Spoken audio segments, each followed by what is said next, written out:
Coming up today on Locked On Texas Tech, the Red Raiders have found their man to lead the defense.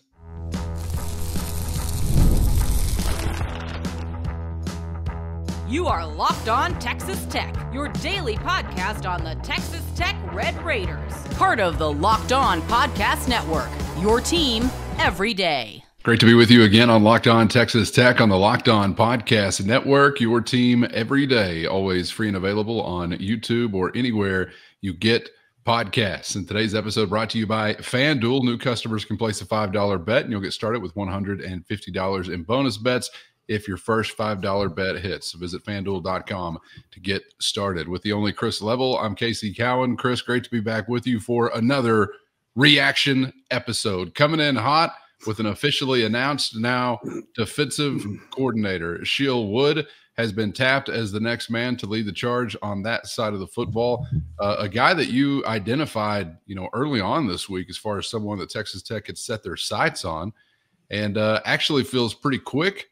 Feels like it was pretty smooth as far as getting to this resolution. So was this choice number one all along, and did it come to fruition, or how do you think the conversation began compared to where it's now wound up with the former Houston defensive coordinator?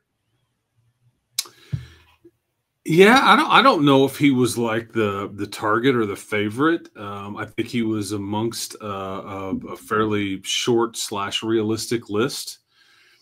And certainly is somebody that Coach McGuire has been aware of for a while now.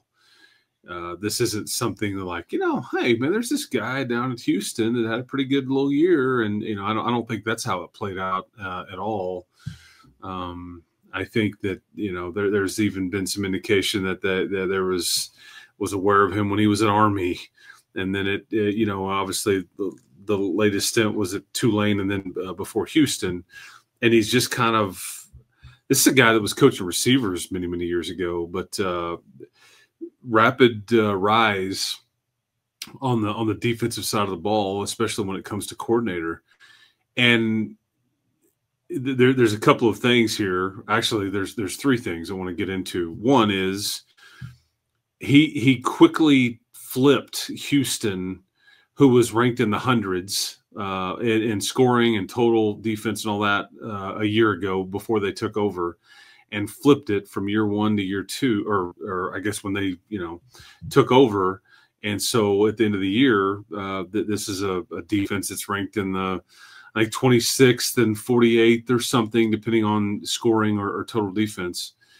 I think that is important to note. I think that Willie Fritz is very outspoken right now, the head coach at Houston, in a politically correct way, that this came down to money and they could not compete. He kind of basically just saying they obviously have a much bigger budget up there at Texas Tech, and we really just couldn't. So we wish Coach Wood and his family very, very well. So that's something. And you won't see a coach say that much publicly, but I think he wants his fan base to understand, hey man, we tried. We were working on another year, and Coach Wood made, I think, $750,000 last year, and so I'm going to assume that he's going to make more than that up here. And I don't know if it's as a 2 or 3 year contract. All that'll come out at some point, and there's, I guess I had four things. The third thing is that now you'll want to watch closely them kind of identify and pay attention to any U of H Cougs that get into the portal. I'm not saying he's going to take anybody or anything like that, but that's sometimes what happens. They have a really good corner that's already gotten into the portal. If they have any defensive linemen that were starter types or defensive backs that were starter types, I think that is worth paying attention to at the University of Houston. And just because could they follow Coach Wood? And that was something that I'm guessing Coach Wood would certainly like, because it allows – there's people now on campus that understand his system and can help teach it. Which leads me to point number 4. I'm now very curious to see kind of what happens with that side of the ball staff-wise. Obviously, there is a DB's coach spot available. Coach Wood has always coached linebackers. So I don't know, obviously Coach Ayu and Coach Fitch and Coach Bookbinder are all still there. And so and you need to make one addition. But I could see that he would come in and, is there somebody who wants to come with him? Is there a couple of people? Do you want to move some guys around? I don't know, but I would pay attention there because I think this side of the ball is much different on offense, which we'll get into that in a second. And so, and lastly, if you did want a DB's coach that's on campus, Darcel McBath is sitting here as a scout lead analyst and has coached, DBs at Mississippi State and at Washington State and was been around the team for a year. And I think people, not just within Texas Tech, but in the sport, really think that he's a sharp guy. And we've known Darcel a long time. He played phenomenal football here. So there's all of that. I'll take it wherever you want to go. Well, I was interested to ask about the players, but you kind of already touched on that. So certainly we'll be keeping an eye open or an eye on any of those who may have been wearing a Houston jersey previously. And I guess maybe not too late, even as far as some potential signees. Otherwise, is there room for additions still to this class as we roll through this period? Or do you think that conversation is not as fluid? Are we talking high school? Yeah, man, I think you've got your signees there, and it's so weird to me that it's National Signing Day today, and it just kind of is not the same as it used to be. But it's still it's still a massive deal to these families and these programs. But it's earlier. The bulk of the class typically enrolls early, so it needs to be earlier. And then with the way the rules are and all that stuff, because you're just, as a prospect, there's plenty of exceptions to it, but you're at a disadvantage if you're not on campus this semester. You're just behind. You're 6 months behind everybody in your class, and it just and it doesn't mean that that's the way it stays, but you're just behind. Not just class, but just how the routine is. And like, man, I put on all this good weight in the 6 months that I've been here, or lost all this weight, or whatever. Yeah. But I think that now this is part of what Joey wanted to have done, because now we can get together and now let's go attack the portal. Let's be very aggressive. First, today's episode brought to you by Bettor Together.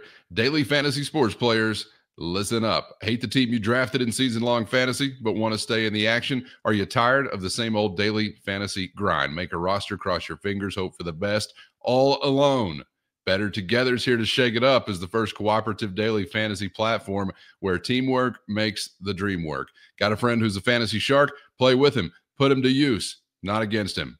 Put your group chat to the test. See who's the best. It's a great way to stay connected with the crew when gone are the days of watching games together when, work, marriage, neighbors get in the way. Pick more or less on real-time player stats, strategize with the bros to boost your odds, and watch yourselves climb up the leaderboard together like Rocky and Apollo running down the beach. So grab a friend and join the social daily fantasy movement at Bettor Together. Download Bettor Together now from the App Store and sign up using our promo code LOCKEDON for a free $10 entry into any NCAA football or NFL contest. Play with me in Locked On CFB Saturday Games contest coming up this Saturday. Remember the code Locked On, because winning alone is fun, but it's better together. This is part of what Joey wanted to have done, because now we can get together and now let's go attack the portal. Let's be very aggressive.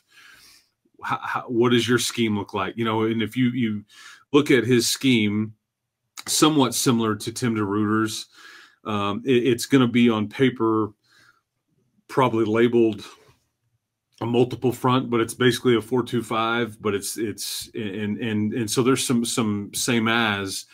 But I think that from his side of the ball only, I really think you need beef in the middle to run what he wants to run. And so they had already talked about wanting to go get 2 defensive tackles. So that doesn't change. Maybe the kind of defensive tackle could change. and I think they already wanted an edge guy, and I know that there's probably some thought, hey, we're only going to get an edge guy if we can go find a really special one. But this edge player in Coach Woods' scheme is going to be asked to do a lot. So is there somebody there? And so much of what you've got on campus is dinged up, or it's your Harvey Dysons or guys like that have been dinged up, and maybe a Dylan Spencer could have been that and all that. So we'll just kind of have to, and they need corners, maybe plural, and slash a DB. So that's kind of but this is why you wanted this to be done so quickly, so Coach Wood can now attack this, and you've got some lead time and all those things. But and then we'll see what he does with that side of the ball, coaching staff wise. Yeah. Because I would expect some movement there. I just don't know what that looks like or whatever. And I expect movement just because you have a vacancy still with the DB's coach. Before we get out of here, got to touch on the offensive side of things. Anything worth updating as far as that development on that side? Well, I don't know if anybody's been offered this job. That's going to be rampant on who was offered, who turned it down, who was never considered, who was considered, all those things. As we're sitting here talking, because this thing could kind of change direction here 2 seconds from when I'm telling you this. I know as of yesterday and kind of this morning, the thought was still gauging interest from Jake Spavital, trying to just see if that is and then there's a lot of Mack Leftwich talk. He is basically, Mack Leftwich is the protege of Eric Morris, is who he is. He's a young coordinator, but he was at Texas State, but he was at Incarnate Word with Eric for several years, and he learned under there. And that you can bring that back to how close Joey and Eric are together. And I think that is, I don't even know if it's somebody you would necessarily need to interview. It's like, man, if Eric says, now, as things have kind of happened, is Spavital not going to do it? Is he going to do it? Does he have an offer? I don't know. But as the dominoes have started to fall, because Ben Arbuckle was kind of in between the Utah and the Oklahoma jobs, that they both were very interested in his services. Now there's some chatter that Mack Leftwich may be a candidate for the Utah job. I would certainly think that Coach Leftwich, which I think he played quarterback at UTEP. He actually played at Jones Stadium back in, I could be wrong here, but I think it's like 2015. But I could be wrong, so don't quote me on the year. But I would think if it was between Utah and Texas Tech, if the money was equal or whatever, that he would stay in Texas and all that stuff. But don't know that. Then there's some chatter about him being a potential candidate for the Sam Houston head job, which was just vacated. I don't know what's true. I don't know what's not. I just know Joey's timeline is not too far away here, and you're trying to get something done. But then you also hear there's maybe 3 to 4 candidates totally. And if that is the case, I still believe that Spavital and Leftwich are 2 of those until they're not, or until you find somebody else. But I don't think there's anybody. There's a wild card. I mentioned his name the other day at Pitt named Cade Bell. But I still bet it comes into these folks we've been talking about that would have some tie to Texas Tech and/or Coach McGuire. Your Grimes, your Eric Morrises, your Cumbies, maybe a Daggy. I mean, and people have asked about Graham Harrell. I don't know if he's in the mix here or not. I mean, he's had several stints that haven't gone well recently. I love Graham. I don't know what happened at West Virginia or Purdue and all those things. So I don't know if he would be in the mix here or not. Yeah, I don't know if I've confused anybody or made some sense to anybody, but I'm as ready as anybody to have this thing kind of see the end. But that's kind of where the offensive side, and again, it could change, depending on when you're watching this, fairly quickly.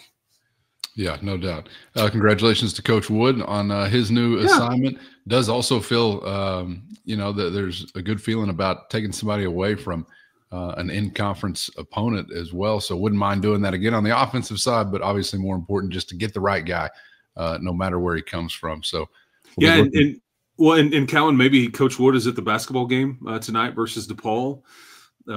This one though seemed to happen. It just not only was you're seemingly kind of you honed in on him. I guess I just gather he was as mutually interested, and this wasn't really much of a decision for him either. Like, you want me to come up there? What time should I be there and all that? And I know Coach Fritz is mentioning the money part, so I mean maybe that had to do with it. But man, if you go watch the guy on YouTube and you just look at some of these numbers, he's an impressive up and comer in this deal, and this hire is being heavily praised by Texas Tech and Joey and all those things. So that is seemingly a lot of fun there. And you're right, you will see these Cougs next year. Might have a little intel on their personnel with the guy that you just hired. So might have some of their personnel by that point in time. So keep that head on a swivel for further movement. All right, Chris, appreciate you hopping in here for this announcement from Texas Tech, now officially making it known that Shiel Wood will be the next Red Raider defensive coordinator. Appreciate the time, man. You ever heard that first name before, ever? This is a new one for me, and I love it. I think it's there's a sporting goods department store named Shields, which it's so big. There's like a Ferris wheel inside of this thing. There's one in the Metroplex. It's wild, but I never heard anybody named Shiel. But I think it's awesome. It's very unique, and I hope he's here for a long time and does really good things. But yeah, this defense needs some help, and they just hired the guy to come try to fix it. You can be named Ricky Ticky Timbo, Nosai Rimbo, Cherry Berry, Rucci Pip, Perry Pimbo. I don't care, as long as you find a way to kill the opposing quarterback. Wow. So yeah, I love Shiel, or I love anybody else that can figure out a way to get that done.